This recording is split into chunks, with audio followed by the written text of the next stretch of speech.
So the last about 2 to 3 days have been brighter spots after the bloody clash at Galwan on 15 June. The disengagement process is on, and it seems like it got pushed after the Sunday talks between the National Security Advisor Ajit Doval and the Chinese Foreign Minister Wang Yi. Now the disengagement process is moving forward. I'm going to call on my colleague Prakhar Gupta for the details. Prakhar, could you just start off with a general overview of the situation? Hi, Karan. Thank you for having me. Yes, so we see that the disengagement process has begun. Indian and Chinese forces have started moving back from the sites they were located at. The most significant disengagement is happening in the Galwan Valley, the place that saw deadly clashes on 15th of June. What happened was that the Chinese had not followed the understanding that had been reached in the 6th June talks, as a result of which there were clashes here. And after the clashes, they had started building again on the point where the clashes had taken place. So this is where the Chinese have started moving back from. They have also taken back their equipment. They have grounded their structures and they have folded back. Now we see in new satellite images that uh, a new buffer zone has been created, which is a few kilometers wide. No Indian and Chinese presence is there in this buffer zone. All the patrols which used to go before the standoff began will not be going now for a few weeks. The idea is to prevent any face-off between Indian and Chinese forces, which can escalate into a larger conflict. At other points, also, we have seen some disengagement in Pengongso and in the larger hot springs area, but not very significant. Right. Prakhar, so specifically, as per my understanding, you're speaking of the PP14 area, which is the patrolling point 14. Yes. Now, even before this, even before the deadly clash, India and China had decided to disengage. And then it so happened that after agreeing to disengage, this clash broke out because of Chinese aggression. Now, as this process of disengagement goes on, can they be trusted now, do you think? Yes, a little recap of what happened on 6th and 15th of June. On 6th of June, Indian and Chinese commanders met somewhere around Chushul and decided that a Chinese tent which had been set up in the Galwan Valley was actually in the Indian territory, the territory that India claims and India has been controlling. And at that meeting, Indian and Chinese forces decided that the Chinese will actually uh, move back with the tent to their side of the border. And they did. They did that. But sometime before 15th of June, this camp reappeared overnight.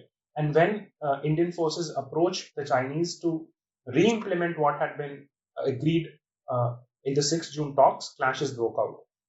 These are the clashes that we know as the 15 June clashes. And 20 Indian soldiers and unknown number of Chinese soldiers had died in these clashes.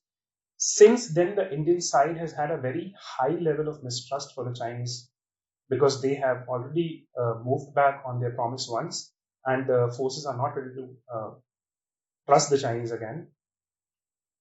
There was some mistrust initially as well, but this has certainly done a lot of damage now.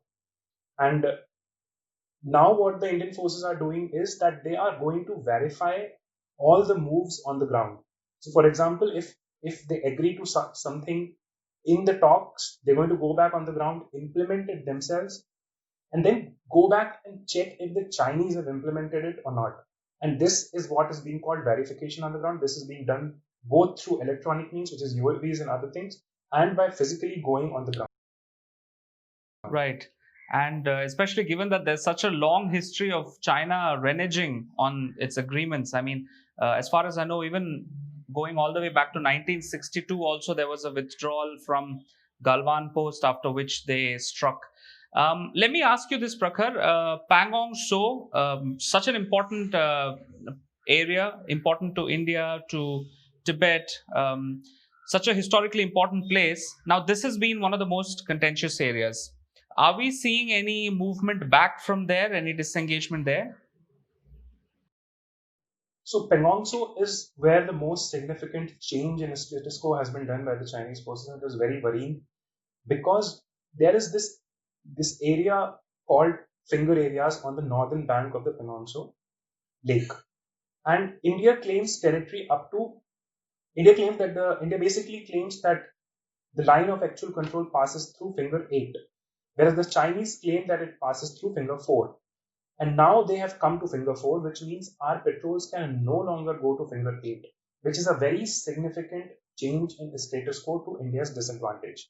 So this was the position until very recently. Now we see that some posts and some bunkers that they had built on the heights of finger 4, forcing India to not move beyond finger 4, have been removed, but it is still very on a very low level actually, because this is the place where the largest build of Chinese forces has been seen in satellite pictures. So I think it is very big. The days, the number of days that is going to take for the disengagement will be longer than other Right, places. right. Prakhar, just taking on from that point, you see, we've had a bunch of meetings ever since the Galwan clash. We've had one between our external affairs minister and their foreign minister, I think a couple of days after the clash. And then we've had about three very, very long military commander level meetings. And then now the Sunday meeting between Ajit Doval and the foreign minister of China. Now we've starting to get some positive developments happening. But in your view, in your sort of experience, how long do you think this disengagement process is going to go on? Karan, my understanding is that even the initial first step that is currently ongoing on the ground, as we see in the Galwan Valley, is itself going to take 2 to 3 weeks. And once this is complete, there will be verification. There has been some initial verification already in the Galwan Valley using both electronics and physical means. This is what reports say, and I think given the high level of mistrust, there is no other way. You have to go and verify on the ground before you take another step, and the army is taking this cautious approach. This is the approach that the army is taking. It is going to verify every step on the ground before taking the next step. So it's basically meet, agree to a solution, a local solution, go on the ground, implement it, come back to your camps, verify it again, then n number of verifications, and then you go back to the next meet and then come to another solution. So I think this is going to take a number of weeks. We may see a prolonged deployment of forces in depth areas in Ladakh, and there is no way India is going to pull back the divisions that is deployed in Ladakh, the equipment it has moved from other places. So we will see a prolonged deployment of large number of forces in Ladakh, maybe stretching up to the Right. Especially, Prakhar, like how you're saying, we've had disengagement in PP14, and then we're going to slowly move to the larger Gogra hot springs area. And then, further to disengagement, there has to be de escalation as well, in the sense that after a period of time, we have to have all these 25,000 plus Chinese troops to back off and not have military build up. But let me ask you this, Prakhar. Now, over the period of time, if this disengagement process gets derailed, right, and if China was to once again, as is its wont, to say have a sudden strike on China, is India adequately prepared for that kind of an escalation of a crisis? As I said, this is first of all, the disengagement process itself is going to be very long drawn and onerous. There will be verification and counter verification of everything, both electronically and physically. But in case the Chinese want to come back, they can definitely do it. Everything that is happening for both sides, let me say that, it is reversible. Both sides can come back and occupy those areas if the other side reneges on the promises that have been reached in the military talks. So it can certainly happen. And I think that is why India is not going to draw back forces from depth areas in Ladakh. We have seen heavy deployment in Daulat Beg Oldi in areas around Galwan. The Indian Air Force has lifted tanks and artillery pieces have been lifted.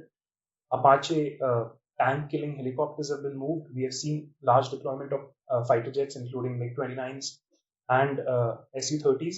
So all of these forces are going to be there, which definitely means that India's posture is not going to be affected by the disengagement that is currently ongoing there. Right.